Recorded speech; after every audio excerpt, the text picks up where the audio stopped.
Well, thank you very much for keeping pace with us here at ONIF TV. Well, this is serious matters, and of course, we're still looking at the swearing in of Asiwaju Bola Ahmed Tinubu. Of course, we are still in the euphoria of the new dispensation and new government that we have entered into as a nation. Of course, there was rain earlier on today, and of course, so many of us have said that this rain means that the new administration will be cool for us, will be good for us, and all will be well for us. And so let's expect and expect quite a lot of good things to happen for us. Anyway, we'll be joining Rufai Oseni to give us his own side, of though yes, it was before the inauguration earlier on today that he dropped this particular thought, shared a number of things about how we got where we are today. Rufai is one of those constructive critics that will always criticize constructively, and of course he has always had his time with people. Okay, well, this is still serious matters on TV. Let's share this video with others. Drop your comments, make them simple and simple. Let's know, how did we get to where we are today? Let's join Rufai Seni as we proceed. Please don't forget to drop your comments. Right, another great day for Nigeria, Inauguration Day, Nigeria.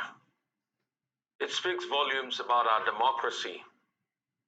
The essence of every democracy is the peaceful transfer of power. But the question is, how did we get here? We got here in 1900 when a company that had the charter on the areas that are known to be Nigeria today got the charter over to the British government, and the British came in and conquered most territories in the south because they met us fighting when they came. And after conquering the warring Yoruba states in the south and most other parts of the south, they had the first amalgamation, which we do not talk about, in 1906. And afterwards, they brought in Lugard because of what Lugard had done in other parts of Africa where the British led their conquests. And when they conquered the north, they had the second amalgamation in 1914. And we had a country coupled together with different interests. But people from different parts of the country understood the essence of the union, and the first enemy was colonialism. And we fought colonialism so well, we came together, despite the fact that we understood our differences. Finally, in the late 40s, after incidents like the Ivor Valley Massacre, leading up to the 50s, it was a time to call colonialism quits in Nigeria. It was the beginning of the end of colonialism. Then we further went to Lancaster House to talk about how we will come together as a nation in something called the Lancaster House Talks that preceded our independence in 1960. Be healing without justice. Then we went further. The military interregnum returned to democracy in 1980. Again, it was scuttled in the early 80s, 83. Returned back the military rule. We saw a ray of hope in 1993, was scuttled again, but finally in 1999 we had a chance.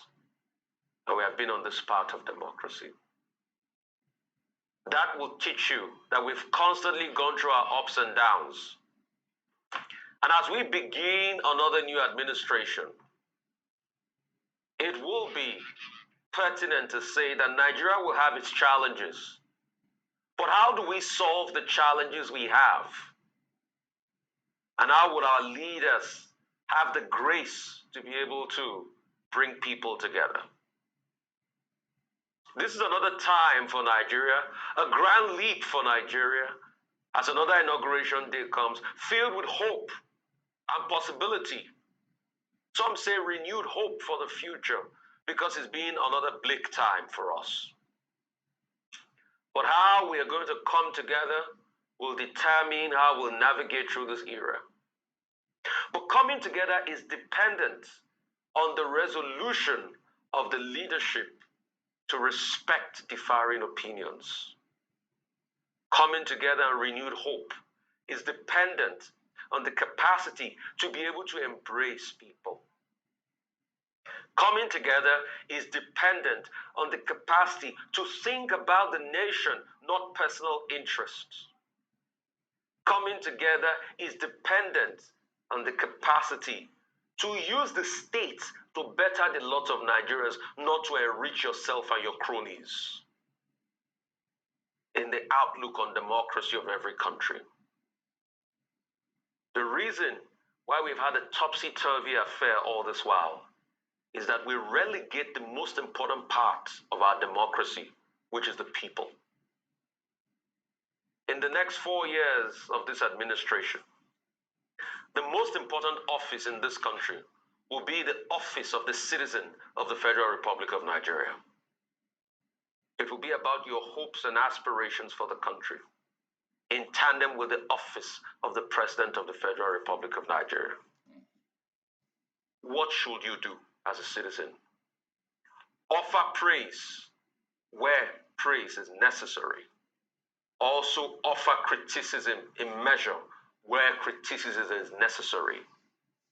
Do not say because of your personal interest you will not speak up for your country. Do not say because it benefits you, you will not speak up for your country. And if we do that, renewed hope will come. Renewed light will come. But hey, a lot of people have said, hope is just like breakfast. You serve breakfast, but people also think of reality after talking about hope. Reality will only come when people get down and do the work of nation building. Every issue that comes up in tandem with the oath, which is the sacred trust and agreement and contract he has entered to with the Nigerian people, will determine his presidency. It is a new day, a new phase for Nigerians. Some are happy, some still feel let down, some feel disgruntled, but we must also respect the institutions of our state to ameliorate the challenges and bring about peace. Cases are in court. The court will have its say. Our government will move. It will do things that are beneficial to the people. And where it's found wanting, we will say that it's been found wanting. And where it has done well, we will celebrate our government as doing well.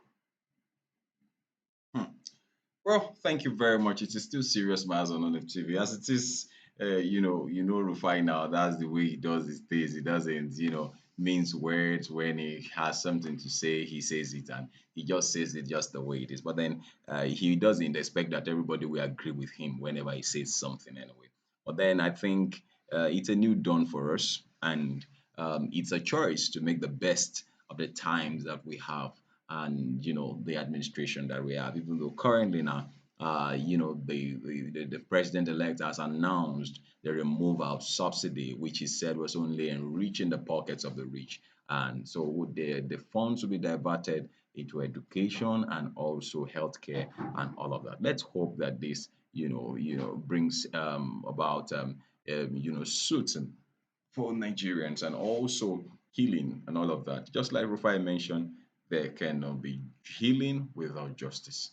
Let's also hope that the judiciary will be strengthened during this administration, and of course, things will get better. Thank you very much for watching. Please feel free to drop a comment, make them simple and simple. Thank you very much. Have a very good day.